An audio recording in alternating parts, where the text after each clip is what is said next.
રમતગમત અને પ્રવાસન રાજ્ય મહામંત્રી ડોક્ટર જયરામભાઈ ગામિતે ઉચ્છલ તાલુકાના સુમુલડેરી ખાતે શુક્રવારે યોજાયેલા નારી સંમેલન તથા વિશ્વ સ્તનપાન સપ્તાહની ઉજવણી પ્રસંગે જણાવ્યું હતું કે વડાપ્રધાન નરેન્દ્ર મોદીએ વન બંધુ કલ્યાણ યોજના થકી આદિવાસી સમુદાયના સર્વાંગી વિકાસને સુનિશ્ચિત કરવાનું કાર્ય કર્યું છે।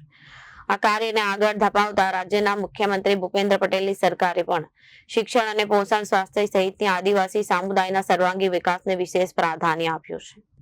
તેમણે વધુમાં ઉમેર્યું કે આંગણવાડીઓમાં જે રીતે બાળકો, સગર્ભા, ધાત્રી માતાઓ અને કિશોરીઓના પોષણ તથા સ્વાસ્થ્યની કાળજી લેવાય છે તે ખૂબ પ્રશંસનીય છે। દૂધ સંજીવની જેવી યોજનાઓ સહિત THR પોષણ માટે ઉત્તમ સ્ત્રોત છે। તેમણે આ સાથે નારી અદાલત સહિત મહિલાઓ માટે સેવાઓ ઉપલબ્ધ કરાવતા વિભાગો તથા તેમની વિવિધ પંખોના કામગીરીની પણ પ્રશંસા કરી હતી। વધુમાં એક પેડ માં કે નામ અભિયાન અંતર્ગત વૃક્ષારોપણનું મહત્વ સમજાવી સૌના વૃક્ષારોપણ કરવા પ્રેરિત કર્યા છે। આ કાર્યક્રમમાં ઉચ્છલ ICDS ઘટક હેઠળ આયોજિત કાર્યક્રમમાં ICDS વિભાગ દ્વારા મહિલાઓમાં નારી અદાલત અંગે જાગૃતિ, મહિલા સશક્તિકરણ તેમજ પોષણ અંગેની માહિતી પહોંચાડવાના આશય સાથે યોજાયો હતો। આ કાર્યક્રમમાં મંત્રીના હસ્તે લાભાર્થીઓ તથા સગર્ભા ધાત્રી માતાઓની પોષણ કીટનું પણ વિતરણ કરાયું હતું। ઉચ્છલ ICDS ઘટક હેઠળ આયોજિત આ કાર્યક્રમનો મુખ્ય આશય મહિલાઓમાં નારી અદાલત અંગે જાગૃતિ લાવવાનો અને મહિલા સશક્તિકરણ તેમજ પોષણ અંગેની માહિતી પહોંચાડવાનો હતો।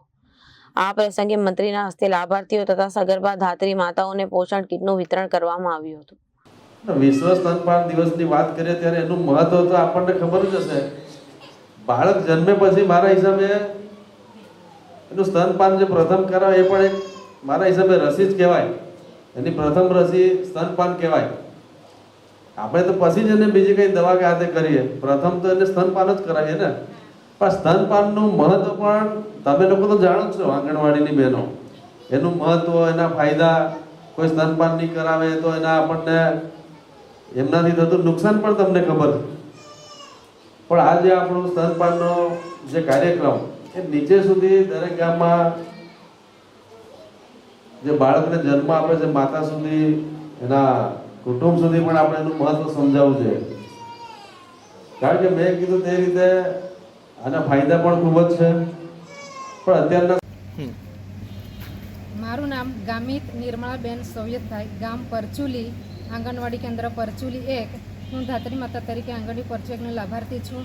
મને MMYનો લાભ, પોષણ સુવિધાનો લાભ અને THRનો લાભ અને દૂધ સંજીવની યોજનાનો લાભ મળે છે અને આરોગ્ય અને પોષણની જે કંઈ માહિતી હોય તે મળે છે અને તેવી જ ને સરકારનો અમે ખૂબ ખૂબ આભાર માનીએ છીએ। Reporter Ashish Gavit, Janadesh news, Tapi.